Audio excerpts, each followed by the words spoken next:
atsika zany oe tsy marena anao ka atsika hitsangana dia miteny amin'Andriamanitra hoe ny fiainako a dia aminao, fiainako dia ao aminao ihany koa. Tsy nano ny tananao dia ataovy tahaka ny zaza izay miandrandra ny dady ianao androany. Aza mieritreritra mihitsy foanao anatin'ny sainanao hoe tsy fatany, tsy hitany, fa sady fatany no hitany. Ary izy ianao zavatra mahagaga eo amin'ny fiainanao, eo amin'ny fiainana. Tsy notsika fa noho ny anarany izany zavatra izany. Sandrato ny vavakantsika Jesosy. Fotoana anankiray indray androany izay hivoriana eto amin'ity toerana ity. Fotoana anankiray miavaka. Fotoana izay fanotronanao eo norenao ny teninao indray. Ny fatokisanay tsirairay avy reto Jesosy tsy hoe tsisy problème izay reto. Misy ny problème fa mivahaolana efa aminao dia Jesosy. Ny finoana ary ny fanahy masina izay hery ho anay ny teninao dia manohana anay foana. Ka matoko ny fanotronanao izay androany, matoko ny fanatrehanao izay androany fa miavaka amin'ilay fotoana ity androany.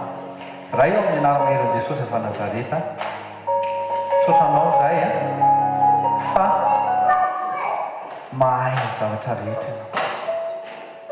Ataontsika moramora tirity ataovy amin'ny fonao iray manontolo.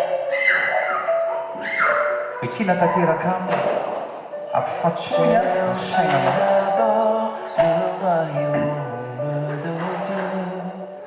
Et sa justice et toutes choses vous seront données en lui.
Compatissante-nao, miséricorde-nao, mbola sitrahana indray androany. Reconnaissant tanteraka tokoa izay fiainanay, nadidy aman'andraikitra, ny asa aman'andraikitra amianao anay.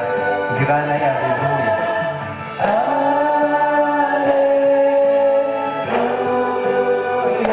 Mifaly mandrakariva. Oya hoe mifaly.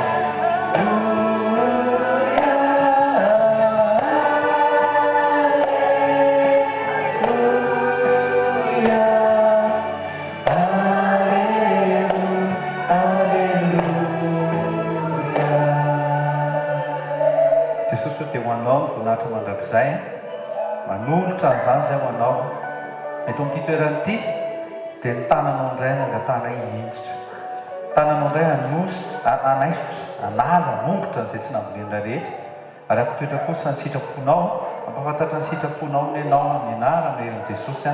Amen. Mahazo toerantsika. Teny kaikinao izay ny ilaina le fiomanana hoe iny hoe vakiona inona ny titre an'ilay lesona eo?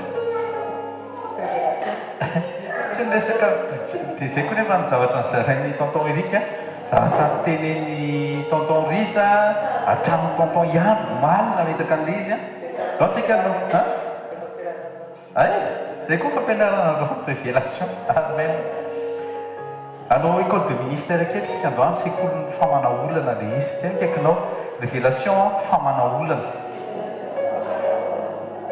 au fait ny révélation mihitsy ny famana olana alléluia proverbe 29:18 l'invitation zay menantsika proverbe 29:18 dia zao voateny hoe quand il n'y a plus de révélation divine le peuple se laisse aller. Heureux celui qui obéit à la loi de Dieu. C'est obéissance, c'est sa révélation. Une révélation, il a obéissé à une révélation. C'est une autre scène. Ça a été invité à la fois. Vous êtes manana ou un dictaphone. Dictaphone, c'est 15 d'euros. Les dictaphones, afaka télécharger dans l'ordinateur, c'est un amour à l'ise. Izy ny vonona vidy mahay na telefônina koa afaka atao fa tena ry izy a miteny anareo tena zany manana en plus le radio atsika ireny a manana fa tena tsara be le sady manao méditation anao mamerina an'le lesona tena kaikinao ho anao le izy manao anao tsara tena manao anao tsara tsy manao anao mampalahelo tsy manao anao tsara mampalahelo anao le zany quand il n'y a plus de révélation divine le peuple se laisse aller azonareo am'izay le midika hoe se laisser aller zany a ho an'zay mila mandray noty se laisser aller zany a manao fanjakam-baroa se laisser aller zany a tsisy lalàna sans foi ni loi ou tsisy zala se laisser aller zany a mieritreritra ny tenany hoe je suis libre faharoa tsy libre ianao jesosy tadidio fa sous le joug de satan anao ary voafatotra ianao dikan'izay ny olona zao ny olona ankehitriny zao rehefa vao miteny hoe laisse toi aller miteny anao zay fa dikan'izay dia mandana manaonao foana raha mandray nareo raisinao fotsiny un Samuel 8 rehefa manao méditation nareo any an-trano ao amin'ny un Samuel 8 dia zavatra mahagaga zao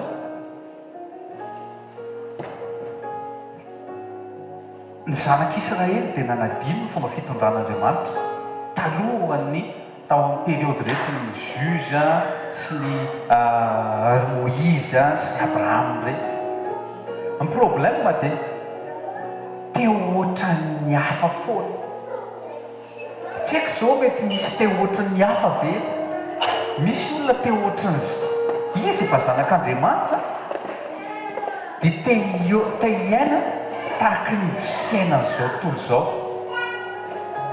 tena kaikanao mitandrema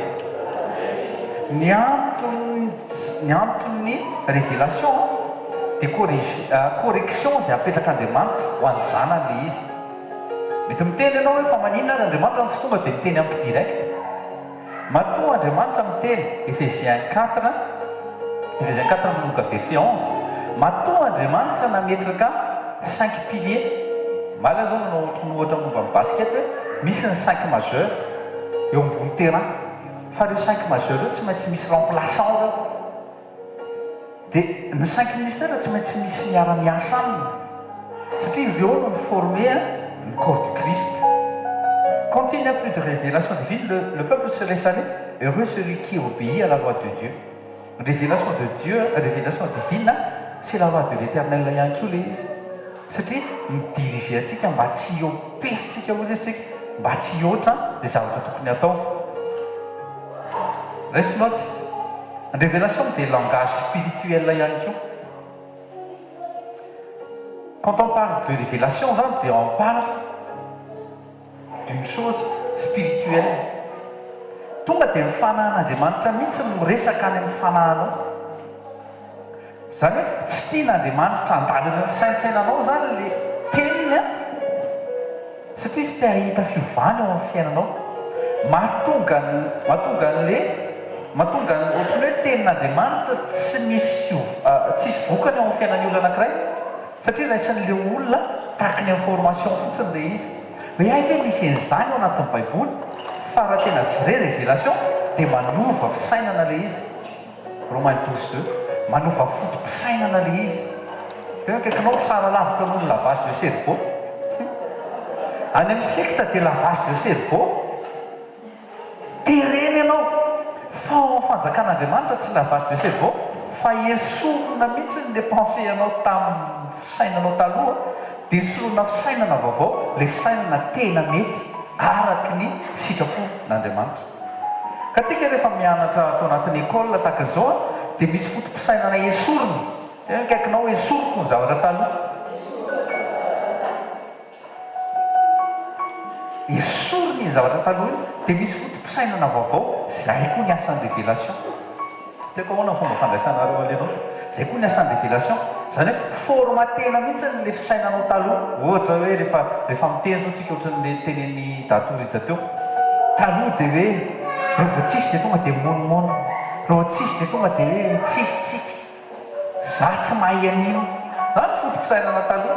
azao tontolo zao dia manesika an'izay mihitsiny dia avy eo amin'izay anao izy paye voly ianao dia avy anao formeko dia rehefa ilay zavatra formeny ao zavatra efa fantatrao ihany fa averiny ohatrany hoe manao réinstallation fotsiny izy fait tsy manao mise à jour akory fa réinstalleny fotsiny le zavatra ny esorinao teo satria tratra ny kalalao le izy. Ny connaissance divine dia ampikoriana le esprit de Christ ao anatin'ny esprit atsika zany hoe misy transfert soaty mihitsy zay transfert zay ao amin'ny 1 Corinthiens 6 verset 17 1 Corinthiens 6 verset 17 dia miteny l'esprit qui est uni aussi à l'esprit du Seigneur et un seul esprit. Dia ohatra misy transfert tadiavin'Andriamanitra avy amin'ny fanahy masina ho aty amintsika. Miomana tsara ianao amin'ny Pentecôte tena kaikinao manana 44 jours ianao fiomananao amin'ny Pentecôte manana 44 jours tsika miomana tsara amin'ny Pentecôte mavo zao atsy amintsika hoe iatsika dia miomana tsara zao dia efa manaova programme. Raha ohatra tsy maintsy misakafo miaraka amin'ny fianakaviana dia miala aloha ma teneniko foana nareo fa zay koa ne manana fianakaviana fa tsy manana fianakaviana fa misy taona ianao dia tsy maintsy zao dia mety hitanao ka paster koa ngamba dia tsisy fiainana ankoatran'ny école io manana fiainana mihitsy zay fa misy taona tsy maintsy kopena le zavatra mandidy ianao hoe non za tsy miraty an'ity zavatra ity. Amen. Azonareo hoe zavatra tiako tenenina aminareo misy taona zany ianao rehefa midrikina mipetraka ny satana toeso satana dia andositra tsy le olona ny satana akory. Misy fotoana ianao tsy maintsy ferme zany anaty zavatra anankiray za tsy raha teny fotoana io na ohatra hoe rehefa hariva indray na afaka miteny reny hoe misabo santekery zay entre 15 heures et 19 heures dia miverina eo zay avy eo mitenanao fa tsy maninona le olona tsy maninona rehefa miverina fotsy anao dia zay ny important zay izy aza miraty tena kaikinao miomana tsara. 1 Corinthiens 6:17 nytenentsika teo fa uni amin'ny Saint-Esprit tsika dia efa lesina fanaontsika matetika le izy rehefa avy en baptême dia mizara momba ny baptême de feu ihany koa tsika na baptême du Saint-Esprit. Misy tsika hoe tian'Andriamanitra mihitsy tsika azo an'le personnalité midépendre amin'ny fanahintsika mihitsy n'le fanahiny zany hoe tsy hitany olona tsony tsy hitany olona moa zany fa tsy différencier ny olona tsony ny esprit saint sy son esprit satria à chaque fois ianao rehefa tena hoe connecté amin'ny Saint-Esprit dia tonga dia fantatry ny olona hoe isaky miteny ianao dia fantatry ny olona zany avy amin'Andriamanitra ny zavatra zany dia hoe kaikinao zay le révélation. Ny problème amin'ity fandraisana révélation ity dia zao aritra be mihitsy le tenen'ny tonton Erika teo hoe tsy hoe rehefa mahazo révélation dia tsy mila tonga eto tsony. Au contraire mihitsy rehefa manomboka mahazo révélation zany ny olona anankiray rehefa mamaky baiboly eo mihitsy izy tena mila suivi satria ny fanahy maloto dia andeha tady fika andeha anodina n'iny zavatra nyrenesinao iny anodonana n'iny ho anazy tadio fa satana koa ny amin'ny recruté satana koa mirecruté vérité. Ka sois-nous recru en Jésus, sois-nous recru en Jésus, sois-nous recru en Satan. Eto ambony tany zany ny olona tena tsisy fika. Tsy maintsy choisir camp aloha. Io zaza io zao rehefa mivoaka eo, fantatra izy zazalahy dia efa fantatra ny anarany. Fa rehefa mivoaka io izy tsy maintsy choisir camp. Soit izy suivre en Jésus, Matthieu 16 vakina teo, soit suivre en Satan. Anjarantsika ray aman-dreny mampanolotra azy ny lalana tokony izy, Proverbe 22:6. Ao tsika. Izy foana ny zanak'Andriamanitra manao sorodoray. Le sorodoray dia zao mipetraka eo izy mare izy manao i fa tsy manatanteraka. Teo ndraikinao anaty baiboly zany. Hozy izy Jesosy nisy tompona nisy vignoble anankiray ozy izy vigneron, nisy vigneron anankiray ozy izy nanana zanaka roa lahy izy. Dia ny problème ozy izy le zanaka nieritreretiny nisy zanaka zany nieritreretin'le père hoe anampy azy dia izy aloha nandehanana. Zoky angamba izy compréhensible fandaso izy teneniko andao fa tsy maintsy manao vendange tsika. Dia ina tena zoky ao aia rehefa manao sorodoray ohatrany mitenena ihany hoe papa fa za tsy anao. Misy fotoana révélation tonga ohatr'izay eo amin'ny fiainanao fa renao mare andresy avy eo anao miantso ny akany miantso le monde dia alors anao mankany amin'ny le monde. Dia avy eo izy vao nankany amin'ilay zandry andao e andao no vendange fa zokinao efa nanaiky. Le zandry indray tsy nanaiky za tena tsy manam-potoana fa avy eo tonga say izy rehefa avy eo za ihany iny no héritier io e. Le zandry nandandra iny tonga fa le zoky laza fa anao tsy hitany nalehana. Dia zao ny zavatra teneniko aminareo anatin'izay. Dia zao ny hoe révélation. Ny révélation tsy le fanaovana mainina be akory ny tanjona, tsy le fahazoana révélation be da be akory ny tanjona, fa ny amin'ny obéissance. Zay le zarain'ny tonton Erika teo teny kaikinao ny obéissance. Écoute et obéissance. Avéré, écoute et obéissance. On écoute ça, Dieu, on écoute, on reçoit les révélations, mais après, il me faut l'obéissance. Be da be ny zanak'Andriamanitra manontany mba hoe tombavako ohatr'izao mahazo an'izao mahazo an'izao dia mahazo valim-bavaka fa ndraindray rehefa tsy mifanaraka amin'le eritreriny le izy dia tsy ataony le izy ohatra. Dia désobéissance ny anaran'izay satria nangataka ianao dia miteny ny mpanompon'Andriamanitra dia avy eo izy tsy manao an'le izy dia tsy mahita vokatra. Dia ny mpanompon'Andriamanitra avy eo niteneny misy zavatra tsy nao ry mpanompon'Andriamanitra nefa ny ianao no désobéir. Tsy haiko raha azon'izao zavatra tiako teneny be da be manao an'izany. Any Madagasikara zao tsy haiko raha nisy nareny sekoly tokantrano tamin'ny Larbi teo iny angamba. Dia misy fotoana moa izy nareo manantona pasteur Rodolphe hoe mety izao pasteur tamin'izay 16 izay raha tsy diso aho. Mba menoany le leçon ireny fa azonao révélation koa le izy. Dia mety ve ozy izy raha manao ohatra zany pasteur Viviane, mety ve pasteur raha ohatra ka alaiko les seza bleu. Io izy pasteur mety ozy izy fany masina ny arivan'iny ianao miantso indray ohatrany najanoko le seza bleu fa ohatran'le seza noir mety. Inona no tenen'le mpanompon'Andriamanitra izy fa azonao le seza noir alaiza. Tsy haiko azonareo mety izy ny saina tsy miovaova na rovan'Andriamanitra amin'ny fiadanana fa tsy asaky fa miovaova foana. Fa rehefa ferme ianao mangataka zavatra amin'Andriamanitra mamaly ianao Andriamanitra mitenenao zany expérience vécue zany ary expérience mbola iainanay zany isan'andro. Fa na zay ka misy fotoana zay miova hevitra tampoka dia midona amin'ny poto koa. Andriamanitra tsy mizatavan'olona teo ny akaikinao hoe Andriamanitra tsy mizatavan'olona. Fitepo le izy, le tepo miobéir, écoute et obéissance. Ka rehefa manao sorodoray ny zanak'Andriamanitra na ny zanaka ao an-trano dia tsy maintsy mitady tsy maintsy mitrouver un autre moyen indray pour faire passer des ordres Andriamanitra. Ina zao ny ataontsika ohatra ao an-trano azay efa manan-janaka. Fotoantsika be dia mikitakita dia monsieur concerté mivady tsy tafiditra mihitsy izy zany.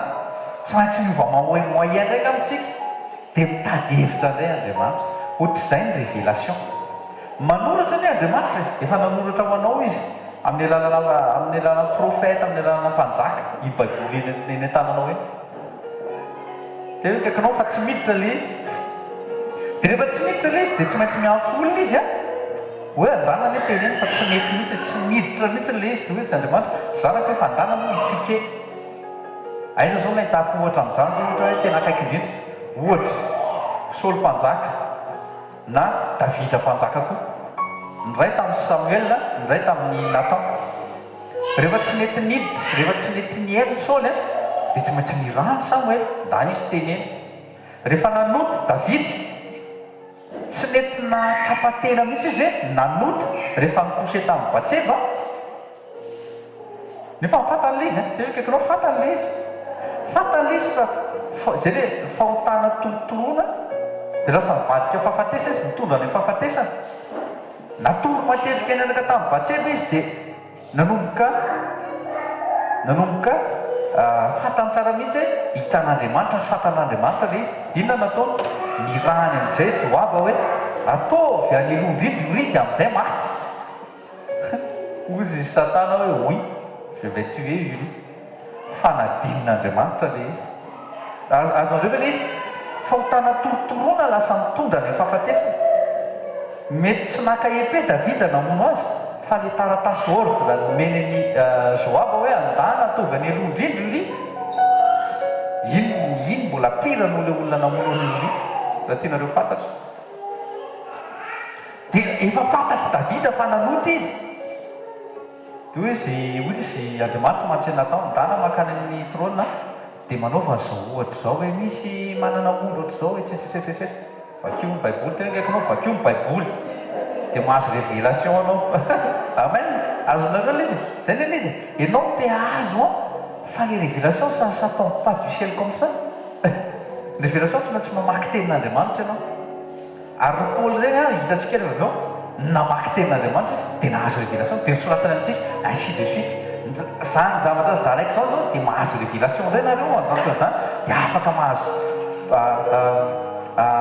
témoignage personnel indray nareo avy eo dia ny rahan'Andriamanitra natao dia tsy tezitra tsy kizitina mihitsy izy fa tsy maintsy nitady d'autre moyen Andriamanitra nitenenana ny Davida rehefa niteny natao zay ho tonga sainy Davida hoe tena nanota telo-mason'Andriamanitra ka mitanjon'Andriamanitra amin'ny révélation raisy noty tanjon'Andriamanitra amin'ny révélation dia micorrige foana matetika ary io zavatra tsy tiany olona mihitsy elona nefa correction Ésaïe 30 verset 8 à 11 on va lire Ésaïe 30 8 à 11 Ésaïe 30 verset 8 à 11 Amenaran Jésus viens maintenant grave cela en leur faisant sur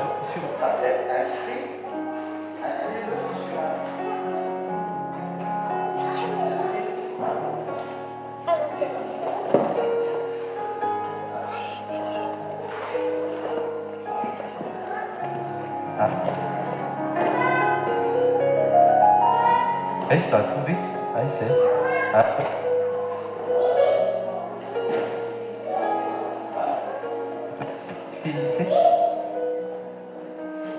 Solo kita sulit ya.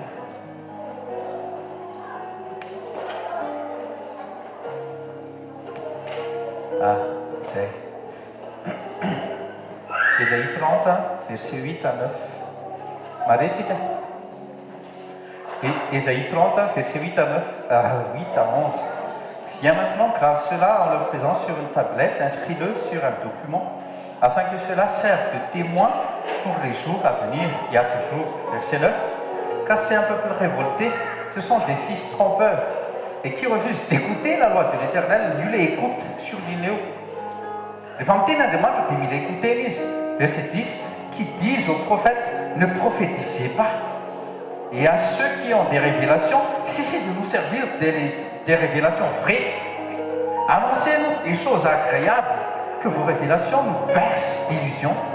Sortez des bons chemins, quittez les sentiers étroits, cessez de nous importuner avec le Saint Dieu d'Israël.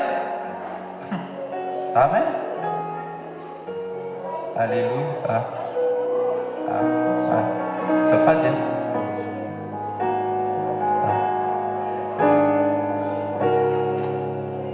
Annoncez-nous des choses agréables. Zany no tetavin'ny olona. Bénédiction à gauche, bénédiction à droite. Fa ny révélation tena tsoroko anareo ny révélation, ny tena ny ankabeazan'ny révélation, correction. Zanaka tiana tsy tsotsoana, tsy tsitsiana rotsakazo. Zanaka tiana tsy maintsy bedesina.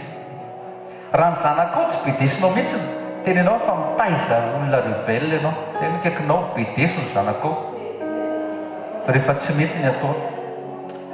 Rehefa tsy mety ny ataony tsy maintsy tsihinao izy. Fa rehefa tsitsihinao ny zanakao, hibady iny ianao a. Hijinja iny ianao a. Any aoriana any. Zay ny ratsy be. Mitodika aminareo ray aman-dreny tena mitenanareo rehefa misy tsy mety a. Aza mieritreritra mihitsy sao dia misy conséquence amin'ilay zaza le izy. Fa ny conséquence ratsy be mihitsiny rehefa tsy mibedy an'ilay zaza ianao kanefa tsy mety ny atao. Misy efa hitan'ilay rain'izao, hitan'ilay ren'izao fa tsy mety ny ataon'ny zanany mbola tsy miteny any izy. Tena mikaikinao efa mitady loza.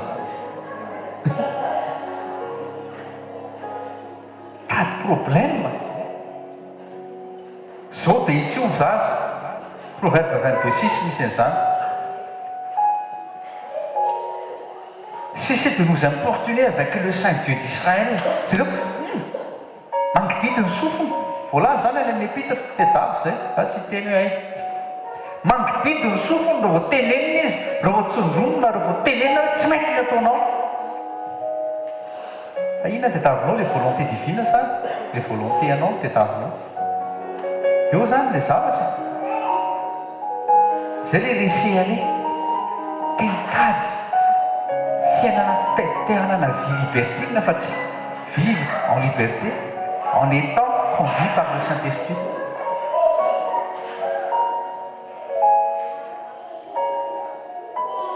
Ny révélation tsy midivertir akory. Reste note. Ny révélation tsy natao ho divertissement. Ny révélation aza mieritreritra mihitsy nareo fa ny révélation dia ampifaliananao. Révélation dia langage spirituel avy amin'Andriamanitra mamerina anao amin'ny laoniny, mamerina anao sur les bons rails. Fa ianao rehefa tsy tonga eo ambonin'izay bon rail zay, tadidio fa ny lalanao tsy lavitra ianao dia midofotra any dofotra na milatsaka any akady. Amin'ny voalohany eny ilay izy, amin'ny voalohany izy mafy mandray an'ilay izy. Zay ny teniko anareo hoe tiako mihitsy nareo ary tena namary ny antso nareo présent fa mampisokatra amin'ny école rehetra izay ho raisinareo izy amin'ny manaraka. Sady hitandremanareo amin'izay ny amin'ny zavatra rehetra fandraisanareo ny teny amin'ny manaraka. Tsy mifanangonana révélation, tsy mifandraisanareo loatra ny tena important fa ny fanovanareo an'io ho tonga fiainana. Zany hoe on se laisse transformer zany en présence de Dieu par la révélation reçue. Ny révélation miaraka amin'ny asan'ny fanahy masina dia manova ny toe-pisaina, manova ny toe-po lasa tahaka an'Andriamanitra, tahaka ny Kristy. Matthieu 3 verset 5-6 raisonné. Matthieu 3 verset 5-6 dia tonga didinganana verset 20-21. Matthieu 3 verset 5-6 didinganana 20-21.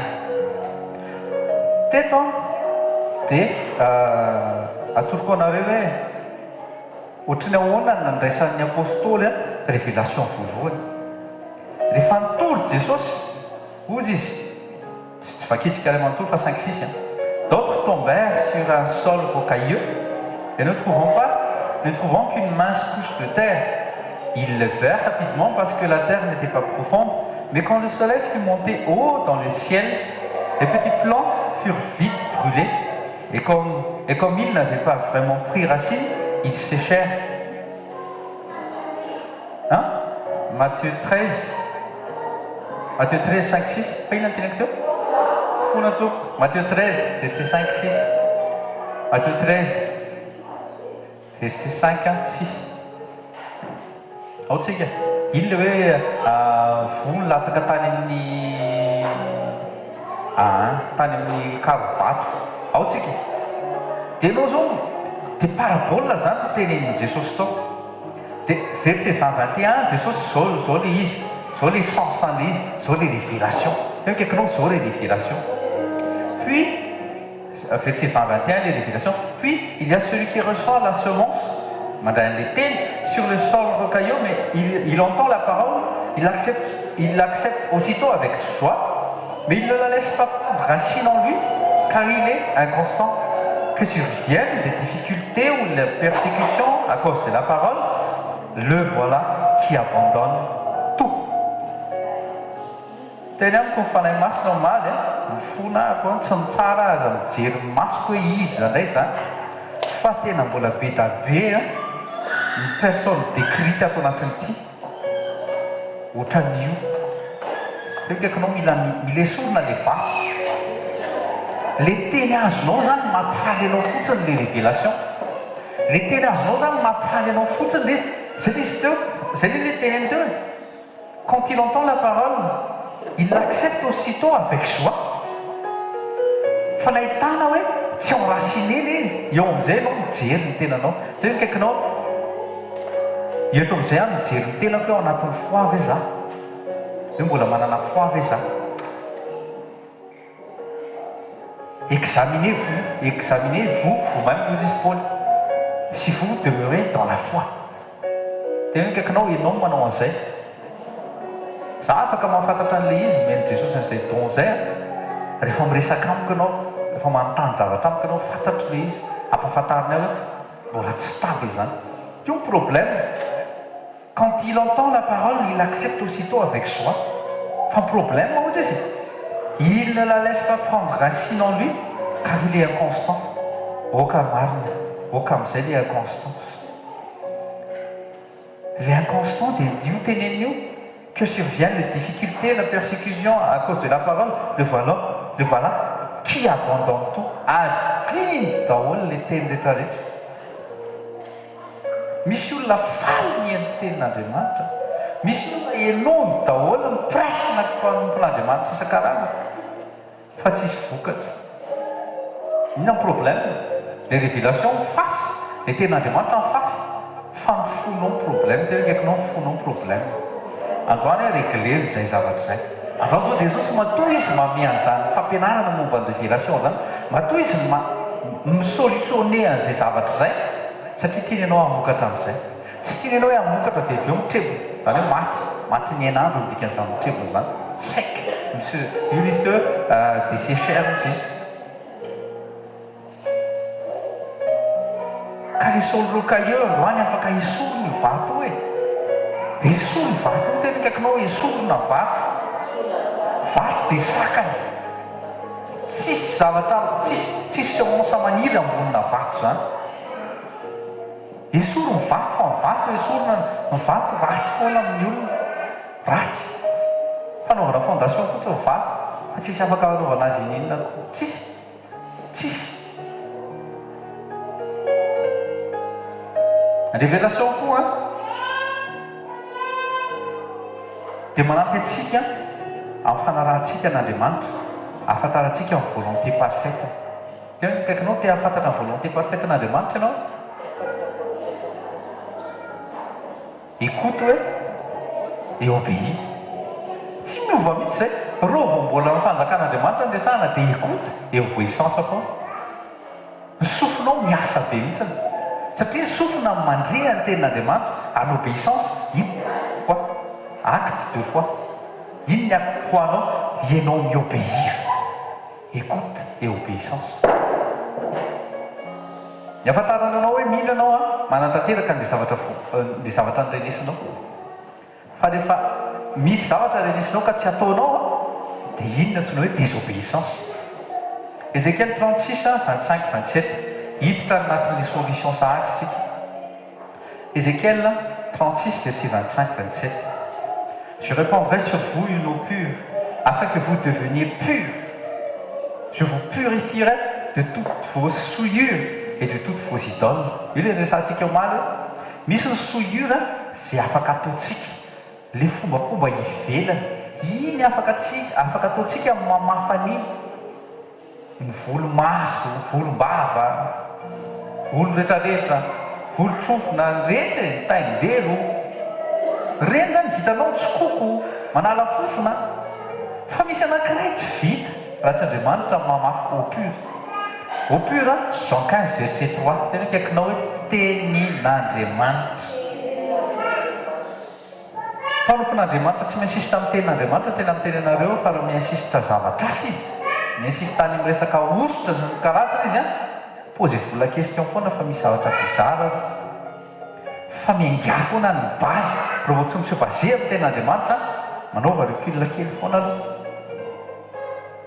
iny le fitantsika ao amin'ny acte 17 11 rehefa voatory teny ohatra zao dia amin'ny alina dia mandraisa baiboly raisa baibolinao dia vérifiez est-ce que c'est vrai est-ce que c'est juste ce qu'on a reçu aujourd'hui je vous répondrai vous sur vous une eau pure andriamanitra no miteny rehefa vafoka le rano dia tsy maintsy madio ianareo io le nitenen'i Jesosy ao amin'ny Jean 15 verset 3 nateny zay lazaiko aminareo dia efa nanadio anareo mino anao fa madio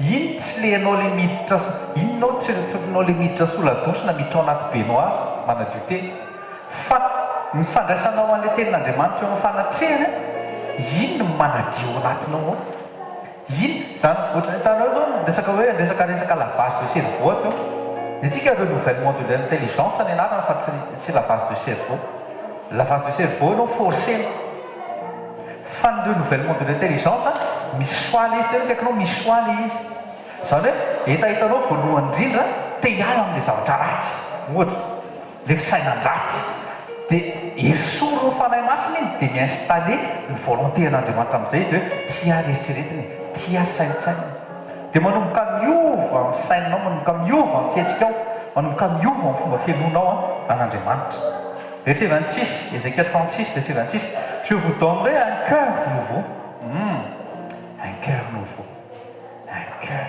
nouveau fo vaovao raisy fo vaovao zay io tsy inona le problème avao le izy miaingy eo kaikinao avao le izy miaingy toe-po le izy impitsika rehefa tenena zany mahatonga ny zavatra tsy mitsangy eo amin'ny fiainanao nefa voasoratra ao anaty baiboly toe-po le izy tsy efa voasoratra aveo fa raha nitady olona araka ny fon'andriamanitra dia nahita izy tao amin'ny David fo mijereny tena ndraiky fo mijereny tsy mijery ny alava sy nitsangana ny saoly izy hoe bogosy be détente tsy mijery ny fiaviana izy mbola misy tsaratsara kokoa ny resaka rasy fa toe-po mijereny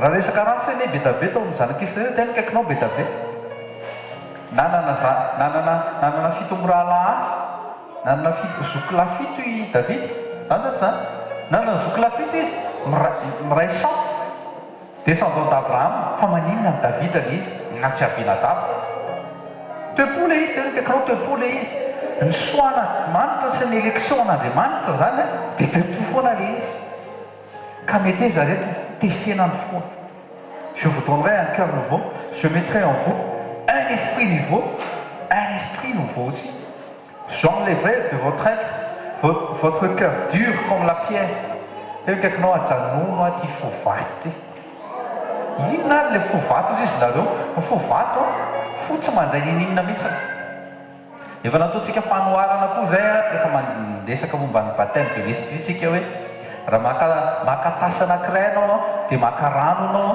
dia maka éponge ny fo tediavin'andriamanitra satria le rano taky ny teny ny fonao taky ny éponge mihitsy eo amin'ny fanatrehan'andriamanitra raisinao daholo le teny teny kaikinao raisiko alefanao anatiny le assiette misy rano le éponge dia inona zavatra mitranga aspireny daholo le rano dia misy vérité anankiroa le rano lasa ao anaty éponge l'éponge lasa ao anaty rano koa zay le 1 Corinthiens 6 verset 17 1 Corinthiens 6 verset 17 efa nibakitsika teo ianao sy ny teny zany lasa tonga ray ihany koa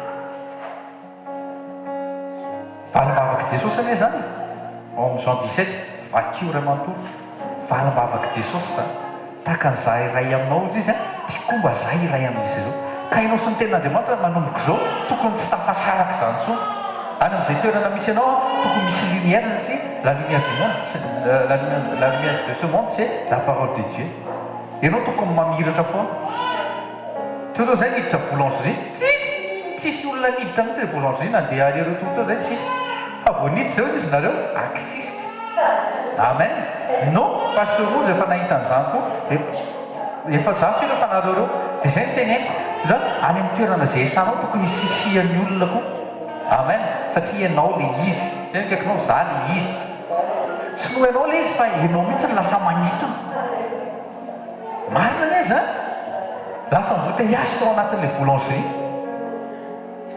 rehefa mandeha restaurant reny zay dia amin'ny voalohany sy ny tsisy olo zany dia rehetra pantena tsara be a fa aveo misisika ny olona dia gaga tsika ianao misitona fahasoavana ka ianao aza mieritreritra foana hoe ka za nga manoatra nytsy ianao bénisiena mba ho bénédiction ho an'ny hafa alleloia verset 27 raisy noty ho anao zay mbola mafo le mafo a le tsy mety pénétrer ny teny mihitsy zany atsona hoe manana fo vaty ianao ne mety douce be ianao mety doux be ny feonao mety ianao mety manao ohatr'izao fa fo a na marteau piqueur no tapaka le misy no marina zany e misy ohatr' zany misy olona malefaka be ty ivelana fa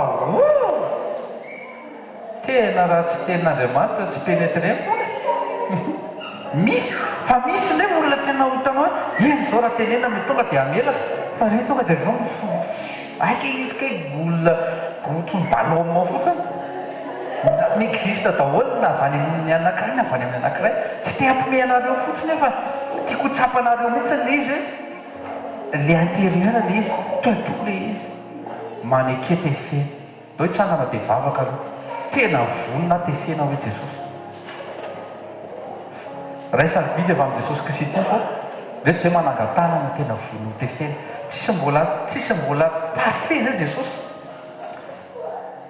fa ny teninao misy taona efa latsaka te hanamboatra ianao te transformer ianao fa misy manque Jesosy eo amin'ny fiainanay dia l'obéissance ka mbo azo ty feo azy zay tsy ray avy ny toe-ponay voalohany indrindra alohan'ny hamafanao dety alohan'ny hamafanao karazana trosa isan-karazany eo amin'ny fiainanay transforme eo zay Jesosy transforme eo zay amin'ny anaran'i Jesosy amen azo toerantsika écarquer les musiques. Rehefa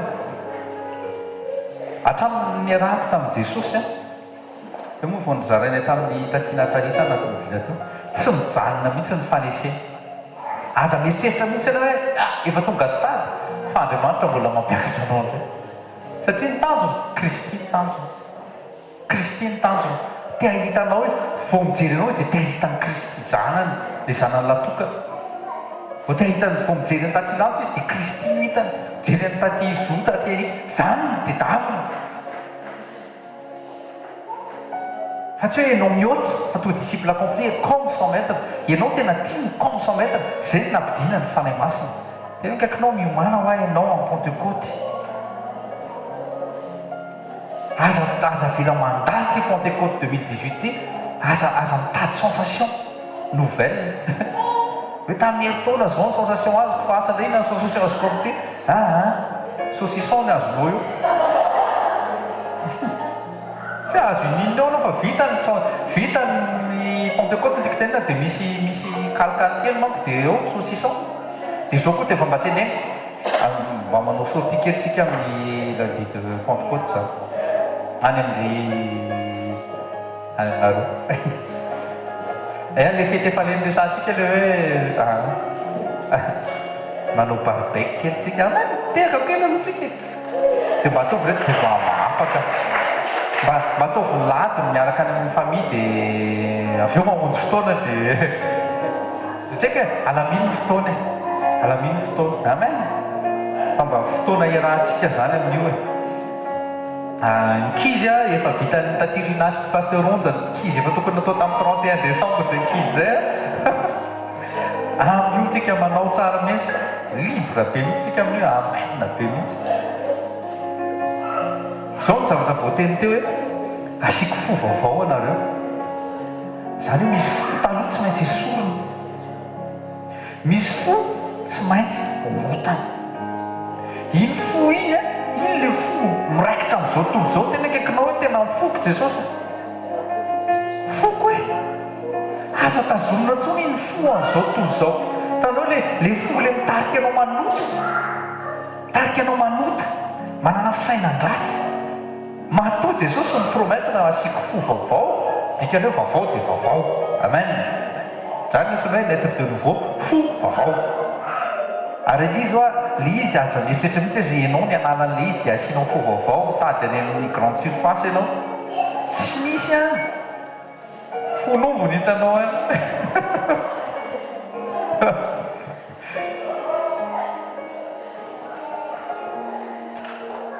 Tsika reto miavaka. Révélation, raisinao am-po. Romains 10:10 iny voalaza. Amin'ny fo ny nono azona fahamarinana. Io le azonao fahamarinana io révélation avy amin'Andriamanitra. Fahamarinana. Ny tenin'Andriamanitra ny fahamarinana. Amin'ny fo ny nono. Fa tsy ny sofinao nandre, tsy ny atidohanao baka plus ny ilaina atao anatin'ny fanatrehan'Andriamanitra, fa amin'ny fo ny nono azona fahamarinana. Amin'ny fo ny nono azona fahamarinana. Amin'ny vavana ny ekena azona fahamonjena. Zay le acte deux fois.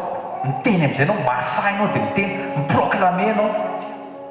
Zao raha ohatra ka misy problème ao anatin'ny tokantranonao, za miteny anao ny anaran'leran'i Jesosy amalelambo sitrana Jesosy nanositra anahy. Rehefa tonga ao an-trano dia tonga dia masahy miteny.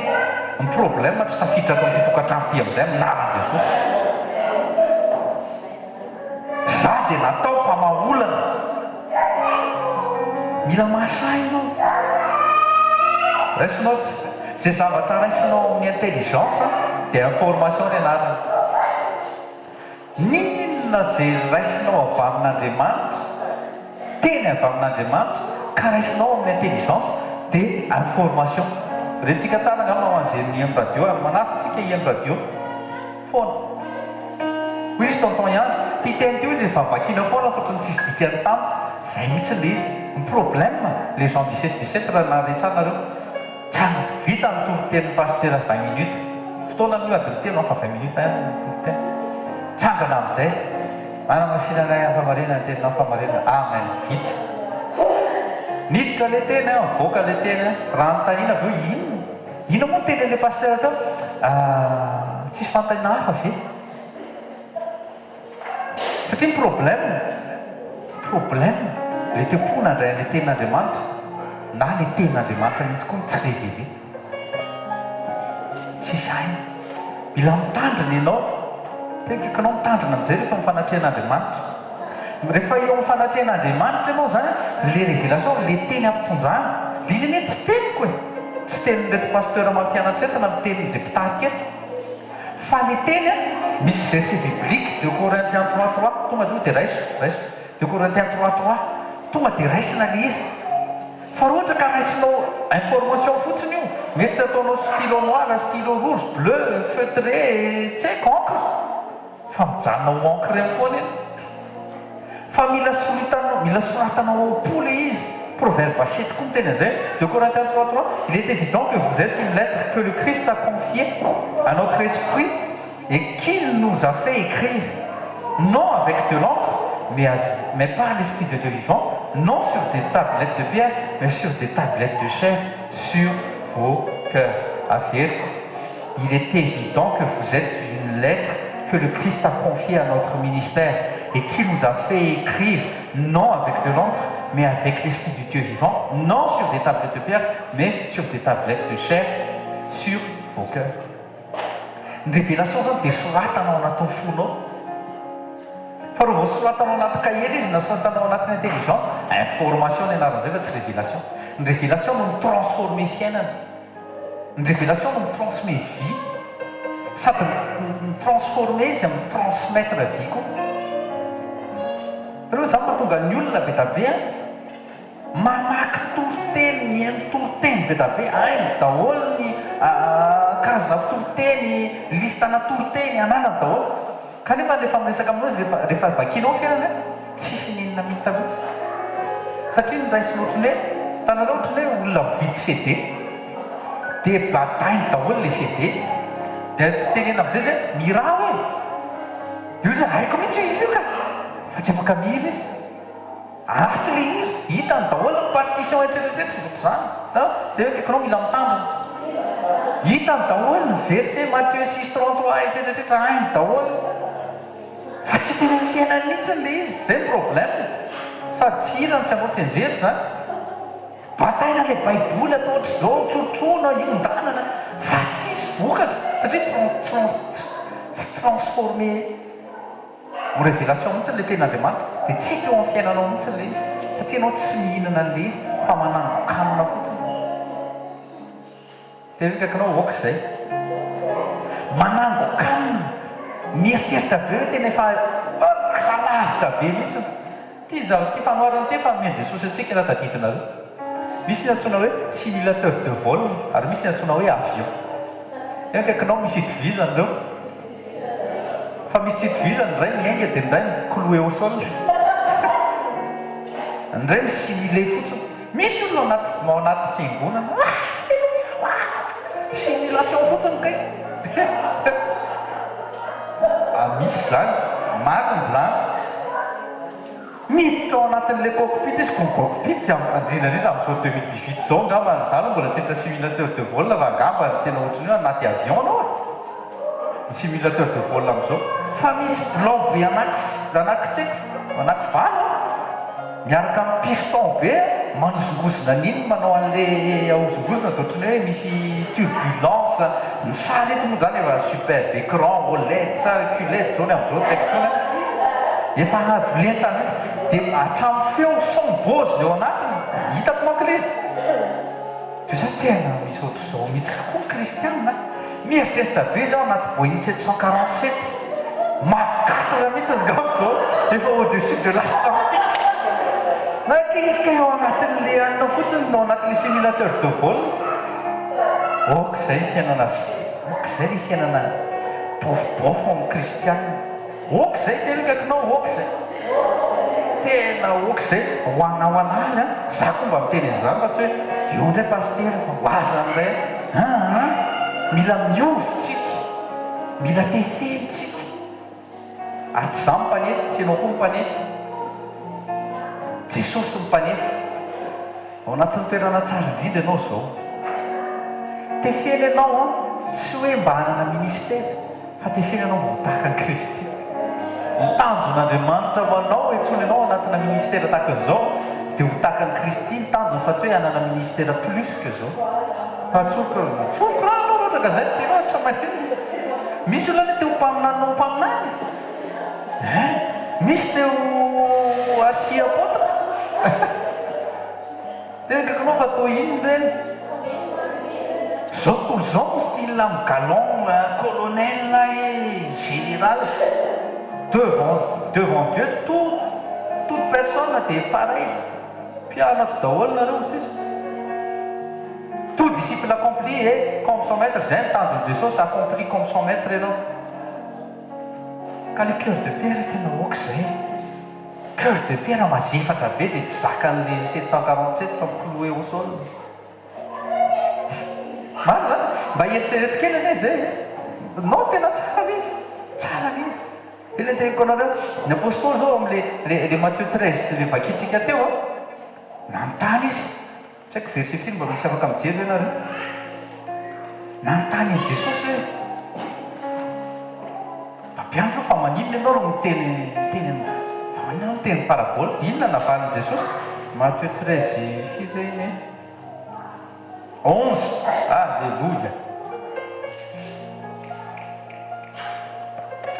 Matthieu 13 11 raha isinoty mihitsy ty zao no navalin'i Jesosy il répondit et leur dit parce qu'il vous est donné de connaître les mystères du royaume du ciel mais à eux cela ne leur est pas donné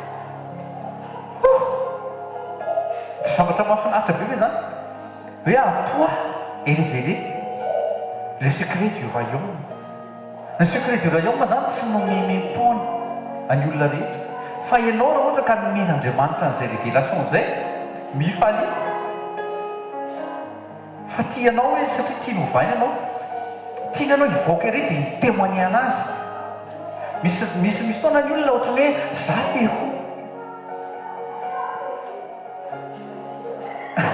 zay foa teo amin'ny toerana pastera dia zay moa zavatra efa teneniko anareo foana hoe zafady tsy ny olona rehetra natsoina hitory fa ny olona rehetra natao témoignage sy voatery mitory ary misy olona mitory mbola tsy mazaka olona maro noho ny olona mitémoigner azy marina zany ka mitoera fotsiny eo amin'ilay toerana izay nametrahan'Andriamanitra anao mba fidèle mba loyal zany loyauté envers la parole de Dieu sy ny fidélité envers Dieu zany ataovy izy mahita anao an'izany. Matthieu 13 verset 15-16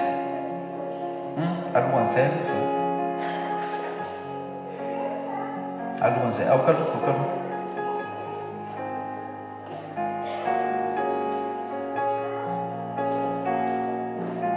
zavatra anankiray koa mila fantatra alohan'le Matthieu 13 teo ny tenin'Andriamanitra sy ny fanahy masina tsy misaraka mandrakizay indissociable miara-miasa aloha any amin'ny Genèse 1 anao dia mahita any amin'ny Hébreu 1 anao mahita any amin'ny Apocalypse anao mahita ny tenin'Andriamanitra namorona ny zavatra rehetra ary ny tenin'Andriamanitra no miazona ny zavatra rehetra rehefa vao miteny Andriamanitra amin'izay hoe mifarana ny zavatra rehetra miraraka amin'izay ny coupe de la colère ny trompette manely etsetretra efa miandry fotsiny tena kaikanao fa miandry topo fotsiny ny anjely ny anjely tsy sentiment zany hoe tena iny tenaonao Andriamanitra zany teny aloha fa za tsy tsokany eo fa isan be vao miteny Andriamanitra hoe souffle amin'izay ny trompette dia potika ny tany aman-danitra verse amin'izay ny coupe de ma colère tsy maintsy milatsaka ny Apocalypse neka tena ça va être très très dur tena kaikanao aloha miala aloha zay le enlèvement io charge de feu tengenan'ny Elia io mila tengenanao dia mbola tsy mitotona ny Apocalypse fa rehefa mitotona amin'izay rehefa miteny amin'izay Andriamanitra hoe atombohy amin'izay là c'est fini rehefa vao mialeto ny tenin'Andriamanitra le tenin'Andriamanitra tsy le baiboly fa l'esprit de la Bible c'est l'esprit de la Bible l'esprit qui a inspiré les hommes qui ont écrit la Bible, les chapitres 66, les 66 livres de la Bible qui constituent la Bible, fa ça va être dur. Amin'izany ny baiboly mety mbola misy anao business ihany mbola misy anao trafikana Bible koa amin'izany $1 million Bible ray misy vitifity fa tsisy dikany intsony satria l'esprit de la Bible tsy eo tsy €50 tsy aloha dia zao dia vidy dia sorata ao anaty proverbe 7 nareo tsika ny mety mey amin'izany za aloha mahatoky fa tena miala lasitsika anao ny première tsy haiko izy hoe roviny fa ny Chine tena efa misisy jereo zavatra mitrango io fandraisantsika maly jereo zavatra isan'andro tsy maintsy resahana foana Israely dia Israely foana ny diso nefa amin'ny pays islamika amina kilomètre carré manodidina dia io Israely foana dia davy zareo mpitena tena ny kaikinao nefa tsy mekely Israely ary jereo tsy azo kitihana tsy azo kitihana firy ny menasy Iran hoe daboany aiza afaka ninona eo rehefa Andriamanitra mombanao maninona iza ny atohatra anao fantatry Israely eny zany fantatry ny jiosy tsara mihitsy zany mahatonga tsy matahotra mihitsy kely sisy teo kaikinao kely sisy tena kely sisy tsy haiko na mba nisy vérifie zao nareo tamin'ny Google formaly ary voaingana mihitsy ny prophète Gizela atao amin'ny Facebook zay manana Facebook mbola diffusé an'izay tena party kely sisy ny tsy azo nitaranaka Israely nefa ny voasoratra anatin'ny boky ny prophétie fa rehefa tafaverina amin'ny Israely ny tany rehetra ny 12 tribus ho avy amin'izay Jesosy akala izy zany dia tsy haiko hoe quelques mois quelques années quelques jours fa dia miomany ianao tena kaikinao miomany tsy mifananana lampe fotsiny fa mifananana menaka ao anaty lampe tandrona tsara en Corinthiens 2:9-13 aloha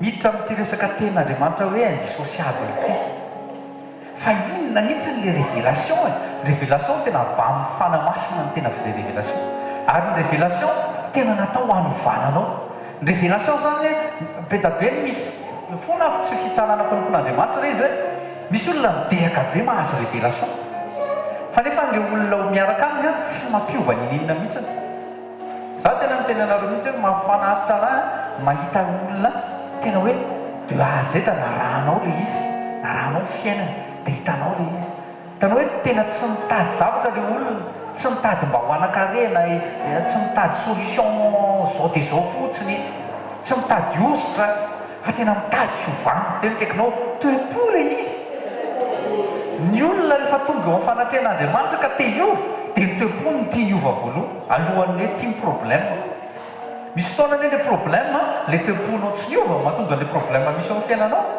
misy ao mety mba paster eto mba afaka mba azoasa fa le patronko ny tenana mihitsy tonga dia any le question tonga dia hita le toe-ponao mihitsy ny tena problème maro fa tsy le patronao problème tsy le asako ny problème fa toe-po le izy tena kakanao toe-po le izy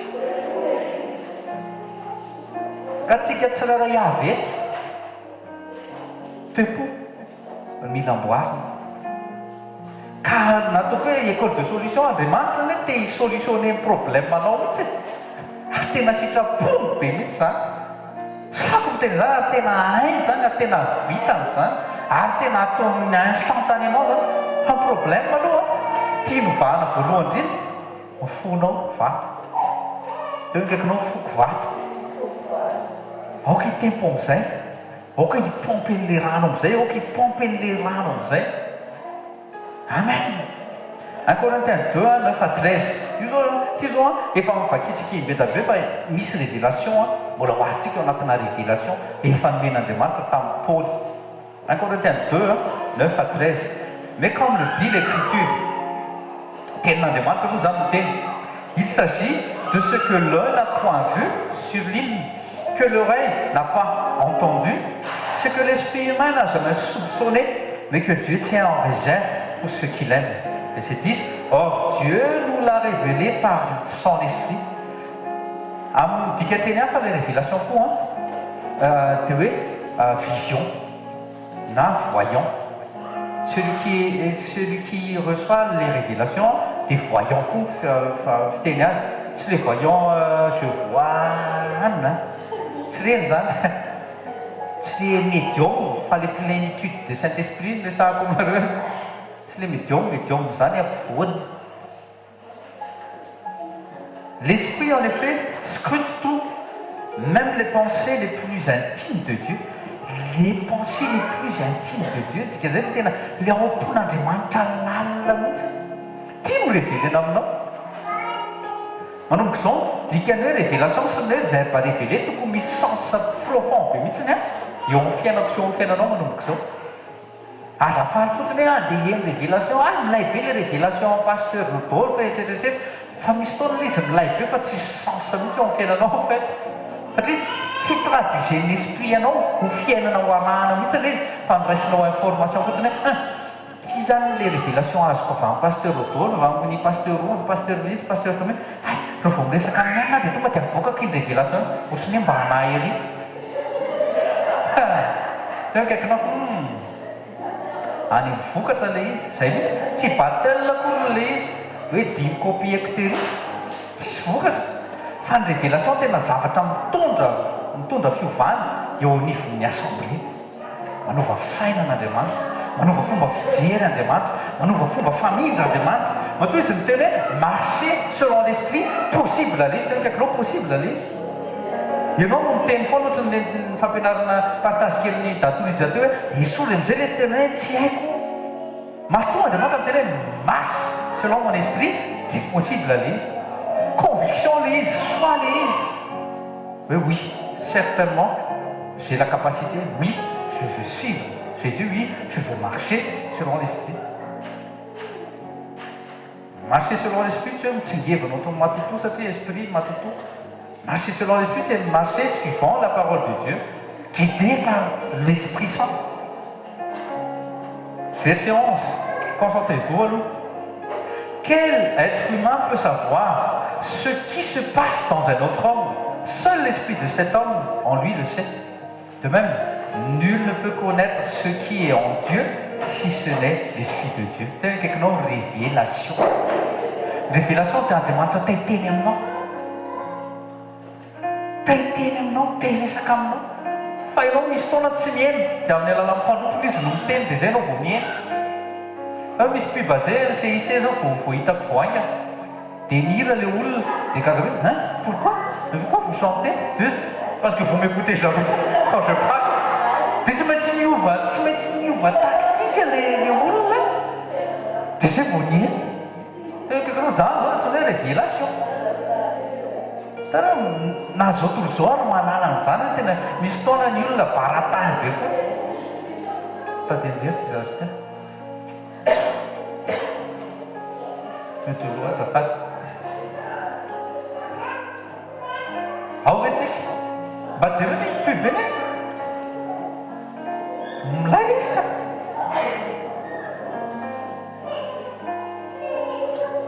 Atiny olona efa zao ny lalàna dadadadada. Rova zay le izy dia tsy izy. Verset 12. Miara-mamaky tsika. Verset 12. 1 Corinthiens 2, verset 12. Or, nous avons reçu non l'esprit du monde, mais l'esprit même qui vient de Dieu, pour que nous comprenions tous les bienfaits que Dieu nous a accordés par sa grâce. Inona ny antony? Mba hahatonga anao comprendre. Aty misy fotoana ianao je comprends pas. Iny le fahantaniana iny tena zavatra tsy mba azo mametraka amiko amin'ny conseil, je comprends pas. Il n'y a rien à comprendre. Obéis. Tu veux tout comprendre. L'Esprit Saint en toi, tu comprends. Amen. Vite. Atri ianao le te comprendre amin'le fisainanao hoe te hitanao mihitsy le A plus X, Y, Z, izay foana ny ao anatiny. Verset 13. Et nous en parlons non avec les termes qu'enseigne la sagesse humaine, mais avec ceux qu'enseigne l'Esprit. Ainsi, nous exposons les réalités spirituelles dans des termes inspirés par l'Esprit. M'exposer des misy révélations mivoaka azo sapahitanana mihitsy amin'izay, zay le transformation hita ao amin'ny fiainanao. Mety misy mantany zao ianao hoe tatililahy inona mba tena azonao tao les écoles nalehanao. Fa za miteny anao fa tonga dia vitanao amin'izay mamaly an'ilay olona hoe nisy ny zavatra ohatr'izao io. Satria izy hetaheta. Zay le nahatonga antsika nihira le hira teo.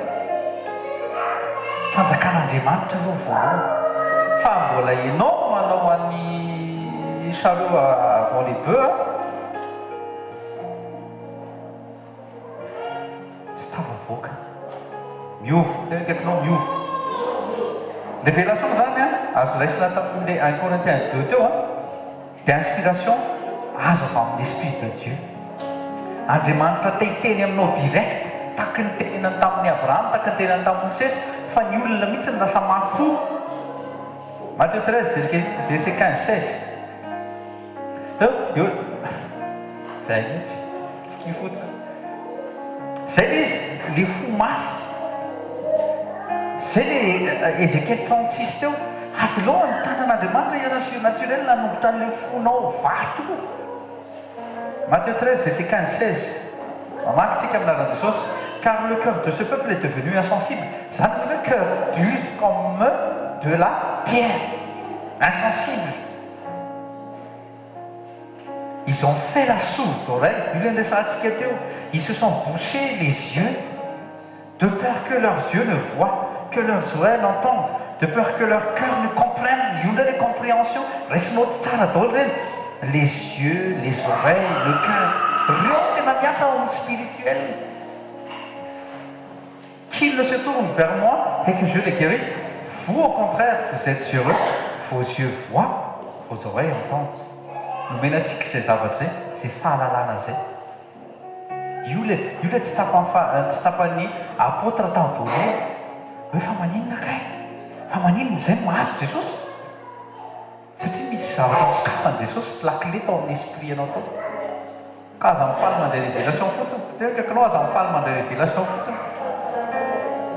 fa manomboka zao mila miova rehefa mahazo révélation mihitsy ianao mila mishumilie koa ianao tanareo koa ny azona mahatonga ny révélation mitombako ao anatin'ny assemblée ao malakito any asio hanina ao an-trano ny dimy mane averinareo fa hoe kilalao fotsiny izy voalohany indrindra ny dimy efa ndraisantsika izy ny tadiavinao anohana ministère jetrisa andehanao crédit any amin'ny banque fa ny dimy manareo reo no manohana an'izao ministère zao tsy maty amen ary sorako an' jesosy zany sorako ny loyauté sy ny fidélité atsiraray any misy mbola tsy resy lahatra amin'izany tsy haiko hoe maninona za koa tsy miforce tsy mandefa sms fa maninona ianao tsy mandefa ary tsy mitaky satria le izy tsy fandresian-dahatra hoe mila atao le izy mba hitahinanao za tsy mitombo mba hitahinanao fa fantatr'Andriamanitra ny tokony atao aminao rehefa manao an'izy amin'ny fonao anao sy araky ny didiny izy tsy lalàny tena kaikinao midimma tsy lalàny fa fitiavana fanohanana n'Andriamanitra fanohanana ny asany Andriamanitra ny fait tsy mila tohananao izy fa ianao tahiny mba hanohana anazy aiza le part d'action anao ny anao raha vao mandefa dimy manao volakitra ianao de hoe ohatrany tsisy vokatra izy zany tena kaikinao mbola tsisy vokatra ihany raha vao zay tena izy tena tsofrano mihitsy mbola tsisy vokatra ihany raha vao mbola ohatr'izay ny temponao ny toem-panahinao raha mbola zay hoe mandritraka ny satria mbola ny teny nanierenandray pasteur aza manao aloha androany rehefa tsy resy lahatra mivavady rehefa resy lahatra anao de ataovy le izy de ho hitanao le izy zay manandrana mahita fa zay manandrana am'le toepo pur io tsy akatery tena kaikinao fanjakan'Andriamanitra tsisy tereny zany raha miteny izy hoe andana misisika miditra amin'ny porte izy ne tsy miteny hoe ao rofy amin'ny borety ny olona fa ny soa tsy maintsy mipetraka foana amin'ny olona tsirairay avy na reo zazakely restérasy lavintsosy gracias reo zazakely reo kristal reny ary ny tenyanao tsika tsy afaka manery an'ireo misy taontsika manery azy akolako ohatrany hoe mivavaha vakio ny baiboly jereo zao fa en fin de compte tsy maintsy manana soa foana le zaza satria vao mivoaka ao anatin'ny kibondreny izy vao mitapaka mihitsy le cordon ombilical eny rehefa mandeha fiainana manokana izy misy soa ao tsika ka io le cœur de ce peuple est devenu insensible fovato amila esorina zay fo zay de asiany fovavao anatintsika le izy mba hananantsika nio maso misokatra sy sofina mandre io de tsy maintsy mifo aloha miova inona miova fo aloha miova rehefa miova le fo za miteny anao fa le olona le nafantatra anao taloha reny tena gaga hoe tena niova ianao raha ngatea tena niova ianao raha matotia le izy tsy amboarina tena kaikinao tsy amboarina ny amboarina moa de ohatran'ireny fombafomba reny fombafomba religieuse hoe nareo manomboka androany sy vehivavy de tsy maintsy manao soit lobaka fotsy pataloha fotsy na robe fotsy aty zany nareo tsy mahazo miditra ny varavaran'izay zany antsona hoe lalàny zany antsona hoe lavage de cerveau azafady amin'ny fomba fiteniko fa ny ao anaty zipo nefa mbola maloto any tiako tenenina mbola adultère zany mbola iainana misy zany misy olona zao fa fantan'izao rehefa dekonina lahady monjy an'le seza tena masina be nefa manambady rakiroa mananjanaka fantatra ny fiangonana ao fomba hoana ny hitaritanao olona any an-danitra nefa ny anao ary tsy reglo koa raha natrehan'Andriamanitra tsy kritika zany fa zavatra misy zany ny dato rito zao nisy taona efa nitsory vavolombelona zany izy taty koa ngamba ny fanjoron'izay vavolombelona mpiandry ny ahitsoko satana ny maso hoe tsika ary vao niaraka omaly ianao voanetiko nijangajanga omaly tena kaikinao mitandrena ka tsy ny akanjo fotsinao lavabe sy ny baiboly sakerena ny ilain'Andriamanitra fa ny fonao miova ary ny fonao feno ny tenin'Andriamanitra feno tahotra n'Andriamanitra lizany misy marsy tsy manohana ny Macron foana zany no marsy fa misy marsy à suivre misy échelle tsy maintsy ekana misy manoha antsika mivavaka fa tsy manohana azy hoe zay reviny any alléluia Saul ene raisy hoe Saul raisy ty faharoarana anankiray ty Saul tena aveugle spirituellement tao anatin'ny religion judaïque grave be mihitsy izy ary izy tena Hérité de l'écriture tena henjana be teo apoditry ny tongotra Gamaliel fa tsy teo apoditry ny tongotra Jesosy tamin'ny voalohany. Diso tongotra. Diso tongotra ny akoho fa nisy tamin'izay. Maro tsy tiatsika. Diso tongotra ny anay tamin'izay. Fa saoly tena aveugle spirituellement io ilay tenenin'Andriamanitra tamin'ilay Matthieu 13 teo hoe mana maso fa tsy mahita, mana tsofina fa tsy mandre. Saoly tena nanana an'izay ary ny obéissance amin'ny Saoly henjana be mihitsiny. Izay na henjana be mihitsiny. Kristianina tena contre ny judaïsme. Vonona be mihitsiny. Izany tena vonona nofaty mihitsiny ho an'ny religion judaïsme. Tena kaikinao fa misy koa hoe sincèrement diso. Ianao zany tu peux être sincère fa anatin'ny any anaty erreur. Sincèrement dans l'erreur zany possible zany. Ianao mety sincère, ianao mety droit, mety juste, mety fa dans l'erreur. Saul, il était dans l'erreur. Ary ny reconnaître an'izany izy. Tena hoe kaikinao jereo masony fa tsy maintsy noanjambany izy teny amin'ny lalan'ny Damascus. Ino moa tena dikan'ny Damascus?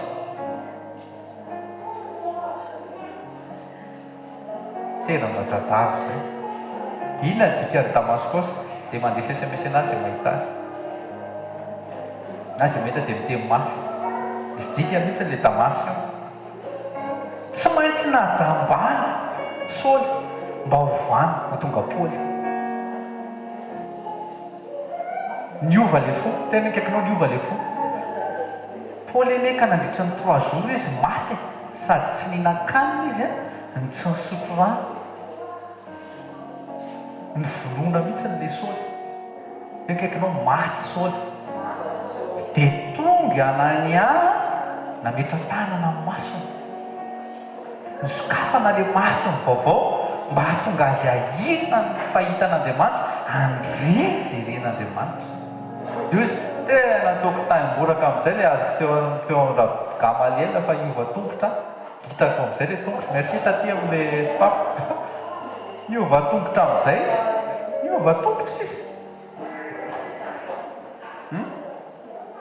Trouver sa voie. Nahita ny lalana. Nahita ny lalana ihany izy. Ianao androany tsofoka amin'ny anaran'i Jesosy fa nahita ny lalana ianao. Iza moa ty martiritsika ty?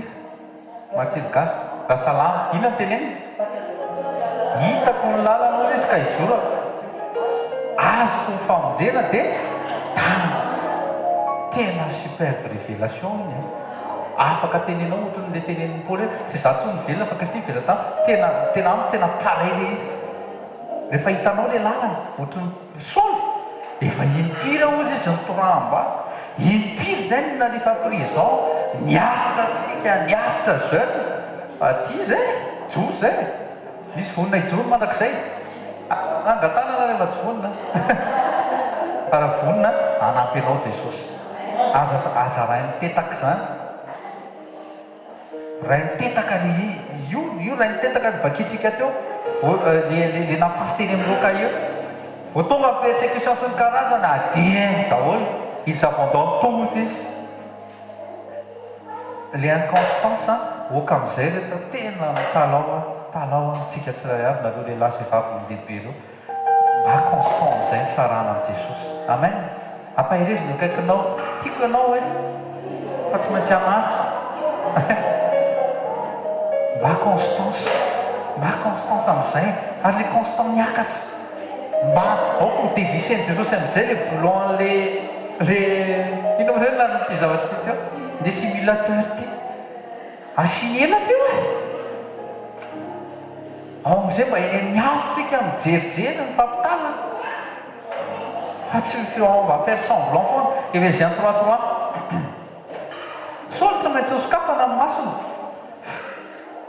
Fa voasokatra amin'izay ny masony mitotona amin'izay io voaka amin'izay révélation ray manontolo io. Ao amin'ny acte des apôtres chapitre 9 fa misy an'izay zavatra zay. Ao zay. Fa après un acte amin'izay bokinisy. Boky Paoly amin'izay ny ankisisika be amin'izay ao. Tosaka ny révélation. Fa zany geste ny connaissance fampianarana fanimperon'ny anoetiny mpanompon'Andriamanitra teto zay. mampidehaka les connaissances zafady mampidehaka ny révélation misy fotoana anao mitenena révélation tsy voavidim-bola ane zany oui tsy voavidim-bola izy fa sois humble sois humble Éphésiens 3:3 mba mamaky eny antsika inona tenen'ny Paul par révélation il m'a fait connaître le secret de son plan que je viens de résumer en quelques mots. Alléluia. Alléluia. Tsara ny tompo sa tsy tsara? Aloha mahita tsara. Joël 3:1 amaranantsika azy. Joël 3:1 Joël. Après cela, moi je répandrai mon esprit sur tout le monde. Vos fils, vos filles prophétiseront, vos vieillards par des songes, vos jeunes gens par des visions, et recevront des révélations. Alléluia.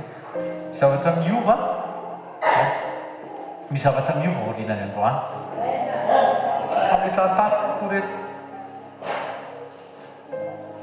Fa izy zavatra iova manomboka androany.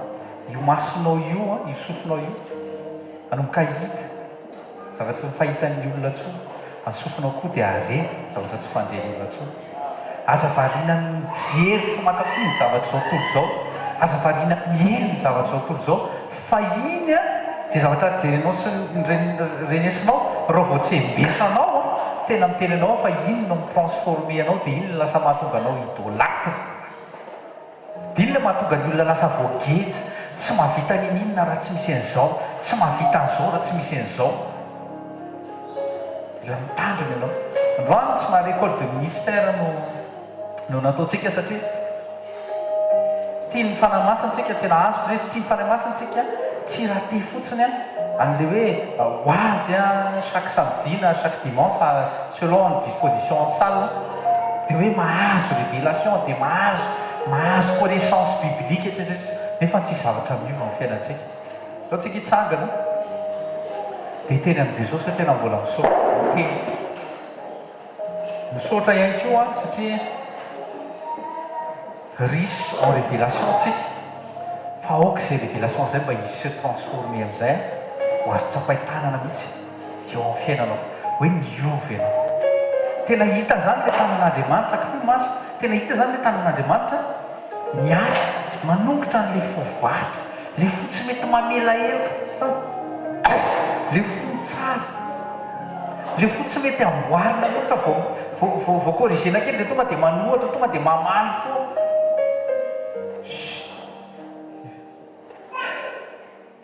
Karazana fo vato isan-karazana misy karazana vato koa tena aoka hiala amin'izay. Lenao inconstant koa finoana.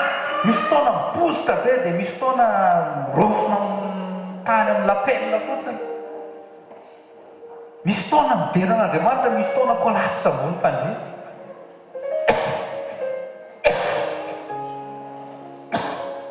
Confession péché anao androany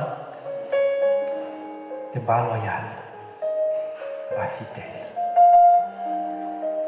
Jesosy hoe eto amin'ity toeran'ity izay misaotra sy mankasitraka anao.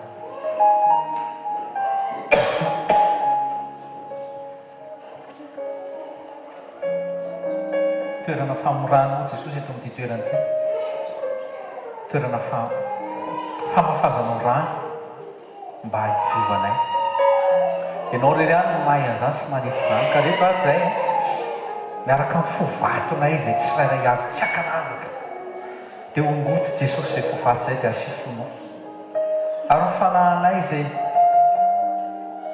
tsy mety somi amin'ny esprit sainao esory ihany koa fa ianao no mipromettre fa asiako fanahy vaovao anatinareo mba ahaizanareo mantanteraka ny sitrapo. Jesosy hoe tena volonté parfaitinao amin'izay no tena tedaviny reto lehilahy sy vehivavy reto. Anisan'izany zahako voalohany reny. Fa voalohany reny Jesosy dia mangataka fifona, mangataka famelan-keloka. Ny teninao efa voafafy teto, marina aminay ny teninao amin'ny Jean 15:3 hoe miteny izay lazaiko aminareo hoe fananadio anareo, purifie anareo. Ny anaranao koa Jesosy ary ny afa fanahinao masina mbola angatahanay hilatsaka eto amin'ity toerana ity mba hipurifie ny fijerinay, purifie ny sofinay satria Ny fonay androany dia efa micomprendre amin'izay manomboka androany révélationnao. Fa ny masonay sasofonay izay maloto izay diovinao Jesosy ankehitriny. Dia isoranay anao zany. Jesosy ahoaka izay tsy hamita tena intsony ka hiteny izay amin'ny tenanay hoe na hanamary-tena sanatria Jesosy Kristy Tompo hoe zahay ny tena mino amin'i Jesosy kanefa ny ataonay ihany ny ataonay. Ka ny kalasa fanenjehan'ny olona sy fitenenan'ny olona ratsy ny anaranao izay misy fotoana Jesosy ka hifonanay anao avokoa zany. Androany Jesosy tena misaotra amin'ity fotoana mahagaga ity fa tsisy lehilahy tsisy vehivavy teto ka tsy nahazo. Fa tena feno ny fanatrehanao izay Jesosy. Feno ny fanotronanao. Ongoty Jesosy hatrany amin'ny kely indrindra. Ongoty. Tena ongoty. Esoa. Jesosy Kristy Tompo tsisy mitady toerana intsony eto amin'ity toerana ity fa mitady fiovana. Tena teo ohatranao, tena teo disciple accompli tahaka ny Paoly sy Petera sy Jakoba. Tena teo disciple accompli zay Jesosy ka ahoaka miteninao androany ho raisinay tena ho aninay tondra vokatra eo aminay. Misaotra Jesosy ny amin'ny correction androany. Misaotra ny amin'ny teninao izay latsaka teto androany. Misaotra ny amin'ny ositra izay miasa teto androany, ny amin'ny début izay nanositra anay androany. Misaotra vanon-tananao dia nahitsy sao indray nanangana anay satria tao anaty fota mandrevy izay. Misaotra fa ny rano dia mitosatosaka teto indray dia nanadio anay indray ianao. Misaotra fa velonay izay ary mbola misy fanantenana. Fanantenana izany dia atolotra feno am-pilatananao ray amin'ny anarana herin' Jesosy avy Nazareta. Amen. Fahasoavan'Andriamanitra mahato izao fahasoavan'Andriamanitra mahato izao anareo amen. Mbola verikany miomana tsara amin'ny Pentecôte, manaova fiomanana. Raha ohatra ianao ka teren'ny fanahy masina anao jeune dia manaova jeune. Te hanao sakrifisy dia manaova sakrifisy. Tsy haiko izay zavatra posen'ny fanahy masina dia atao fotsiny. Ny zavatra takiko amintsika fotsiny izay écoute et obéissance. Tena akaikinao hoe soraty amin'ny téléphone-nanao hoe écoute et obéissance. Amen. Andriamanitra natozao anareo. Amen. Peace. Mba